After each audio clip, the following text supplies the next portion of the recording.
We are privileged that we have the councillors amongst ourselves. They hang with the media, and they have lots of experiences to share in terms of how we can improve women political participation. What is it that the media has done? But let us start by focusing on, is the media a problem? And if the media is a problem, what is the problem with the media? I don't know who wants to set the ball rolling. A very good afternoon to you all protocols observed. I'm Alderman Resta Jinyangoma. I like the term Alderman. Alderman. It shows that I'm a senior councillor. I've managed to be groomed from an ordinary councillor to become an Alderman. Thank you. Thank you so much. I would like to share with you just a few about the media. To me, it's a positive. It's a positive change. It brings the positive change. Why? I would like to share with you one of the times I was involved by the Zimbabwe TV, the ZTV, in our district, sharing with them about the cholera situation in Mrowa district. How was it? What was the situation? And also, as Mrowa RDC, what the position we were taking against the cholera. So in a way, it was a way of showcasing myself that as a councillor, representing the Mrewa Road District Council, we have been doing something good. Then secondly, it was about profiling myself to retain my seat as a councillor. That was in 2018 through the Herald. You know what? Before I got that newspaper, I got calls from elsewhere in Zimbabwe. I got emails. I got WhatsApp messages saying, "Congratulations, Councillor. We have seen you per newspaper Herald. So and so."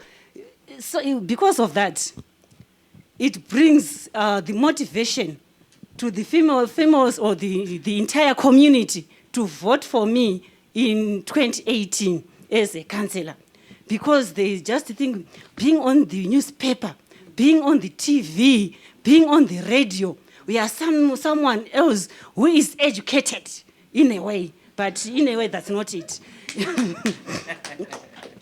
Also, I can say this is, you call it mainstreaming media, using the sources that we used to use, the radios, the TVs, and etc. But I'm glad to say I've moved from those mainstream media to social media through gender links on the national summits, whereby we have been profiled online through the Twitter, through the website, and so forth. So I also moved into another source of media. And lastly, if not the least, I was also involved in this COVID-19 pandemic era to talk about COVID and food security on Radio Zimbabwe, just as a councillor in Mrewa, the Rural District Council. So by the way, you will be profiling yourself. By the way, you will become visionary. By the way, people will have trust on you that we are the one who's supposed to take the city. So you will become visionary. And also, recently, through the Sunday Mail, Fatima is here. I was also involved in the media through Sunday Mail. So in a way, if the media does its things in a correct way or in a positive way, it's a positive to reach where we want to reach. But if it does it in a negative way, to us women, it's something else. So in a nutshell, I say for me, it is a success to be here through media. Thank you. Thank you. Alderman Zinyangoma. Alderman, I will make sure I always say Alderman. Alderman Zinyangoma. One thing that I noted from what Altamin Tsujangoma was saying is that appearance in the media is very, very important for councillors. But that appearance must be good appearance in the media. By the way, Alderman, even the journalists themselves, you know, I know because I've been there. Appearing in the media for the first time as a journalist with a byline, you keep that story somewhere and then you share, you make sure that everyone knows that you have written a story and they've seen your byline. Some of us started our journalism in 1998, where there were a lot of seasoned journalists, and getting a byline was not easy. You would go for a month without a byline. These days, bylines are just given because you have written a story. You know, so appearance in the media, very, very important. And it's not true from what she is saying that women do not want to be quoted as sources. They want to be quoted as sources. They know and they value, you know, the role of the media. And she's attesting to it, that, you know, I received the coverage, and she's actually even saying that her second election, she owes it to the media. Am I right? It was the third election, she owes it to the media. So I think to her, the media is part of the solution. Right, let's keep our questions. Let's hear what other panelists say. I don't know whether who wants to come second? I'll chip in. Thank you. I want to continue from where my sister left. The media, in my view, is not a problem if you engage them and engage them correctly. There is need to involve them in all aspects of development. At times, their negative reporting is a cry for attention and inclusion. That is my perception. There is need, they'll be crying for you in leadership or people in leadership to provide accurate information to back up their reporting. So if you deny them information, they will manufacture their own in the hope that those falsehoods they will have reported will force you to give them the accurate information, which is quite unfortunate. They can also assist in mainstreaming gender, where we can actually use them as vehicles for transformation through their accurate reporting and giving society the much-needed statistics in terms of the developments towards gender mainstreaming, so to speak. In our case, we normally involve them in budget consultations. They actually participate in other developmental issues in and around the city, and there will be adequate coverage, and you find society will be at ease once it is well informed about the happenings around them. Positive reporting will help to enthuse society in favor of women in leadership. This has been my experience. But there's the negative side of the media, where women tend to shy away from the so-called profiling, because in most instances, the focus is on the negatives as opposed to good and developmental aspects. I find that being a bit mischievous on the part of the media, or maybe they lacked adequate information in terms of how important and critical their role is in terms of uplifting the plight of women.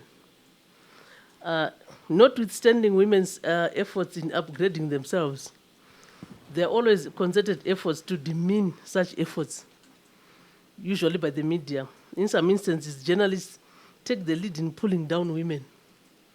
They can bring up a very negative story about a woman, and which tends to overshadow all the good things that the person will have done. And at the end of the day, they will have literally destroyed a model for other potential women leaders. The media needs to take the lead in promoting women. They need to highlight and celebrate the achievements so as to encourage more women to come on board. That way, they can assist society create more role models. And that would be sort of a guarantee for society to have more women taking up leadership positions, either in administrative spheres or in political spheres. By the same vein, through the media, perceptions of society need to be changed. E.g., the women's quota in parliament, where women who assumed positions or parliamentary positions through the quota system are booed as Bakosi members of parliament. That is an unfortunate development. And we implore upon the media to assist to help society correct that perception. Gender, like I said before, it has ceased to be a buzzword, but actually an integral part of development, where research has actually proved that 68% of the service consumers in local authorities are women and children. So how far can we go if those women who have been put in positions of power and authority are booed? These are some of the questions that the media need to ask itself to be included and contribute to issues that affect them. In this instance, I'm referring to women. And it's only through the media that women can be given a chance to be heard and to partake in issues that affect their day-to-day lives. I think that would be my contribution for now. Thank you. Thank you, thank you, thank you. Thank you very much, and good afternoon to us all. Afternoon. Good afternoon. Good afternoon. Thank you. I would like to put some image to what my colleagues have alluded to. When you are looking at whether media is on the same side or against gender. The image which came into my mind was fire. Fire. When you're looking at fire, you use it well, you cook your food. You use it well, it gives you warmth. But if you don't use it well, it can burn down the whole home. It can burn down the whole city. It can, you have heard about wildfires, the damage fire can do. In this perspective then, it means if the media is like fire, we then need to use it to cook our food, to warm ourselves, and guard against wildfires, and guard against burning down homes, burning down cities. I would want to concentrate on issues which were raised this morning by our journalists and everyone else who was contributing. If we use media correctly, it can perpetuate, it can reverse the effects of stereotyping.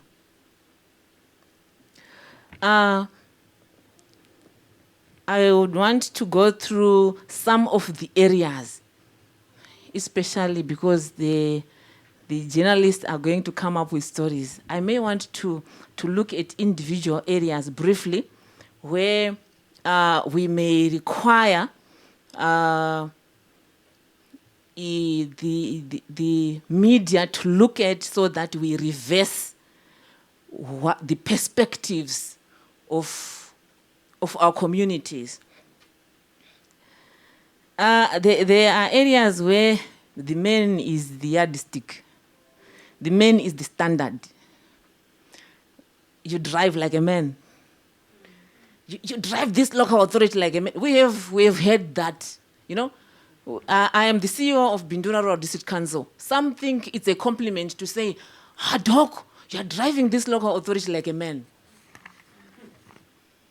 It means the man is the yardstick. The man is the standard. Yes. The woman is supposed to be dependent to the man, while a man is independent. I think it has come from the issue of our socialization, that I become Mrs. Mnoriarwa, but Mr. Mnoriarwa remains Mr. Mnoriarwa throughout his life. And, but I was also looking at the issue of independence and the dependence. And I was saying, who is really dependent on the other here? Is it the man or it is the woman? We are saying the woman is dependent. Look at the spelling, dependent. And the man is independent. Huh? The man is actually in the dependent. Who is the woman? The woman who is dependent. Yeah? Who is depending on the other there? I actually thought it's the reverse. Yeah. When someone is in someone, you are actually dependent on that person. The other area which was talked about in the morning was the issue of morality. Women are looked at with a morality eye. These are areas which we need to reverse. I'm looking at them. I'm identifying them, that these areas require reversal of perspectives. When a woman stands up in front of people, the analysis we make, how is the head, how is the hair, how is the, it's unlike when a man stands in front of people. And when the woman is looking well, instead of appreciating that she's looking well, it's sexualized. That hairstyle, these are areas which we need to work on as media. When Mr. Mpofu, yes, when Mr. Mpofu was talking earlier, he was saying women, they are analyzed with the different fathers. When we're analyzing the newspapers with different fathers, but when it is a man, we don't go that far. I think it is high time that we stop pretending. It should be in the public domain. If the man as well is having all that, why do we wait until it is a woman to say she's not married? She has been married 3 times. She has got children with several men. While a man as well has got, may have had the same line, but we don't concentrate on that.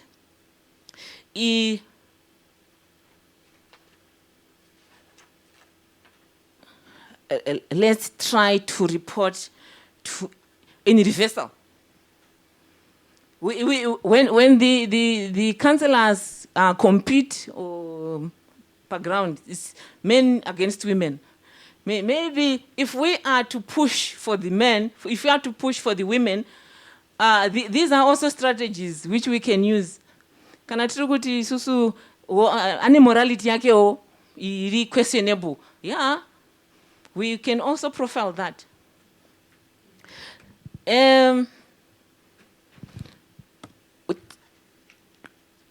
What we see and what we hear forms us. Like what we watch on TV, Fashion is determined by what we see on TV. But I want to come down to issues of the adverts.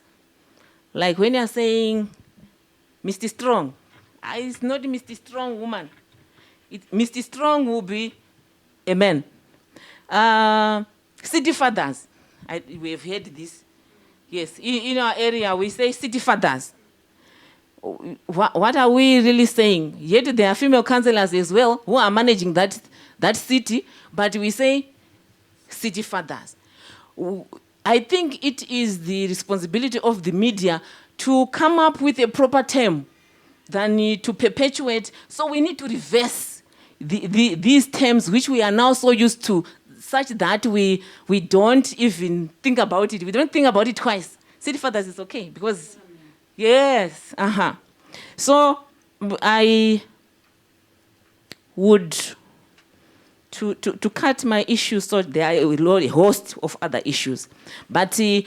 Mpof said, what are the strategies? You can also come up with the strategies which we can then use to take advantage of this tool. WillGive has got a Women in Local Government Forum has got a strategy which it came up with. And I thought as a strategy, the journalists may move along with WillGive to publicize, to make it known, to make it sweet, I thought that the strategy which is already there, we could take advantage of it. I think the problem actually started in the newsrooms where issues to do with gender that are seen as a preserve for the women. Because it's very rare to find a gender editor who is a male. It's always females, isn't it? And another issue is, I think the problem is also with organizations which always deal with gender issues. They always try to make gender issues a women issues. Like here, these guys, they didn't invite a male councillor. Because if you want to catch a thief, employ a thief. Because you are preaching about those. It's not only journalists and who always perpetuate stereotypes, but it's starting in the parliament where it said no, hure. So as journalists just reporting what happened in the parliament. So that's why I also said no. It's also started with what? Gender organizations. Here, that's why I said no, you were supposed also to invite what? A male councillor, so that they can speak or not for themselves with what will be happening. So I think also as a journalist, when you are doing like gender stories, there's also need to balance sources, male and female sources. Because there's also need to quote more female sources, because those are the guys who are being affected.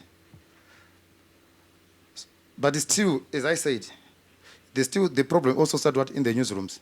Would not start the problem, as Mr. Mpof said, no, the ones had a training with editors. But actually editors, they are not applying those issues which made from the workshops. Because as a man, right now, you attended the workshop, but if you try to write a story to do with the gender, said, no, you just go there to enjoy your given man, what. They don't take those issues seriously. But sometimes I don't blame editors.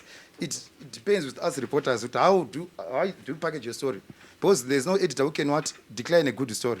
So it's up to us as journalists that when you try to write a story, even pitching a story, do a lot of research. It's because there's no any editor who can turn down a good story. So sometimes when you make sure you want to write a story to do with gender, sometimes the issue is we should also put a human face. Is it? Those are the guys. What the human face is to help to arrest the reader's interest, also to invite the reader to read your story. Is it? So the same also aspect goes to like these councillors are complaining that no, they're afraid to speak to the media. But I don't think these are the best people to speak to. You should go down, especially to those guys who are being affected. These guys that are sitting in the offices, they have been enjoying. We should go down deep in the rural areas to find out issues affecting women. Is it? Because when we talk about those, especially when we talk about those people who are lacking services, it's not about the urban people. It's about the rural people. How many hours being spent by a woman who is in Zaraban, who is in Cholocho, gathering firewood? Is it? So those are the issues we're supposed to do. There's also need to, like, after localizing, maybe to regionalize the story. Is after writing a story, what does any other country do? Like what Mr. Mpofu was doing, said, no, maybe in Tanzania, it's so much better than Zimbabwe. Then also, before you internationalize the story, you should, after regionalizing the story, internalize the story, is it to know, at international level, how is the issue of gender being held? Are some other countries also aligned to those SDGs? Is it? And there's also issue of, I think, including statistics in our stories or figures. Because just said, no, women are suffering, or there's no gender inequality in Zimbabwe, but also give us the quota system. What percentage of gender equality in Zimbabwe is it? Because that is also, that also helps to show that, even to the readers, know, sure, there's also a gap. Something needs to be to be done. Not just write a story, no, there's gender inequality. No, we want to know by what percentage. I mean, especially in the parliament. Even if you to ask journalists to know how many males and females in the parliament. Jeffrey, can you tell me?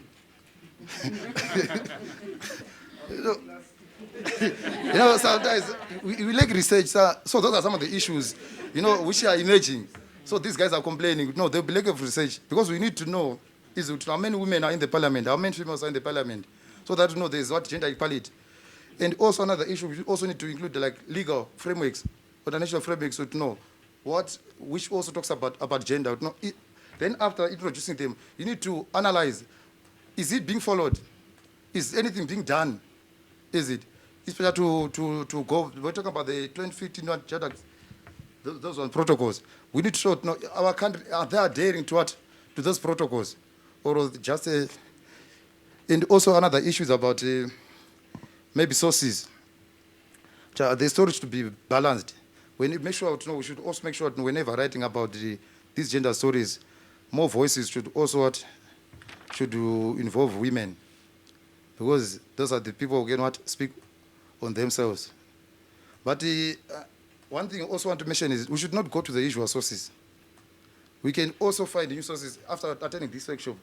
Should not just never talking about the gender issue for Priscilla Msairambe.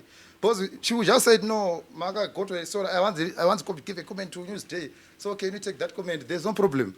Is it? So obvious from that story, there's nothing new. Is it? But if you go to other sources, unheralded sources, we are supposed to herald sources as journalists, especially when it comes to these female voices. So that those people, they bring new angles, fresh stories. Sometimes you can because as journalists, I think the problem is to desktop journalism. Could know if I just saw phone like Miss Aramba, I know she knows me, I know I'm also so. Okay, it's okay. I will just give you a voice note. But there's also need to go on the ground and to those guys who are also involved. So for now, I think that is how I cannot share